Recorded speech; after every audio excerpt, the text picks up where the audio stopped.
সালমান শাহ মানেই মনে হয় যে এখনো বেঁচে আছে, জীবিত। ও সেই চঞ্চল, সেই সরল, সেই উচ্ছল। চলচ্চিত্রে আমার প্রথম নায়ক বন্ধু সালমান। চির অমর হয়ে থাকবে তুমি তোমার ভক্তদের হৃদয় থেকে হৃদয়ে।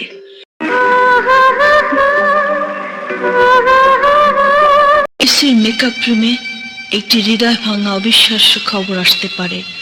তার প্রমাণ 6 সেপ্টেম্বর বেলা 11টার পর। আমার এই ছোট্ট জীবনের সবচেয়ে বড় আঘাত। জানি না কতক্ষণ আমার নিঃশ্বাস বন্ধ হয়েছিল।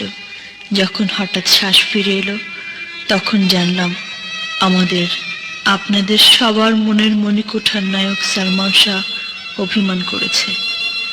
চলচ্চিত্রের কিয়ামত দেখেছিলাম ওই মুহূর্তে। আমি কেঁদেছিলাম নাকি পাথর হয়ে গিয়েছিলাম আমি নিজেও জানি না। তবে দুপুর গড়িয়ে যেতেই বুঝলাম চলচ্চিত্র জগৎ কাকে হারালো। আমি এখনো বিশ্বাস করি না সালমান নেই। বিশ্বাস হতে চায় না আমাদের প্রিয় নায়ক সালমান আর কোনোদিন আমাদের মাঝে আসবে না। চলচ্চিত্রে আমার প্রথম নায়ক বন্ধু সালমান।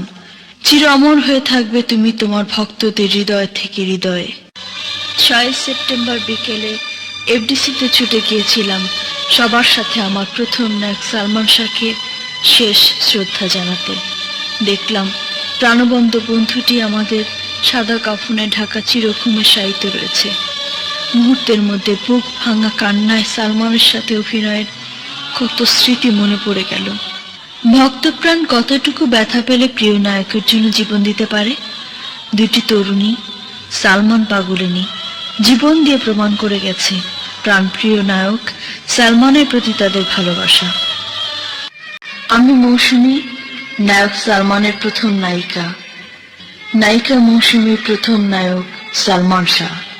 সেদিন বাংলাদেশ চলচ্চিত্রের একটি ইতিহাস রচনা করেছিলাম আমরা দুজন। একটি মানুষ সালমান, একজন চলচ্চিত্র নায়ক সালমান, লক্ষ লক্ষ দর্শক ভক্তদের আনন্দ দানকারী প্রশান্তির উৎস সালমান।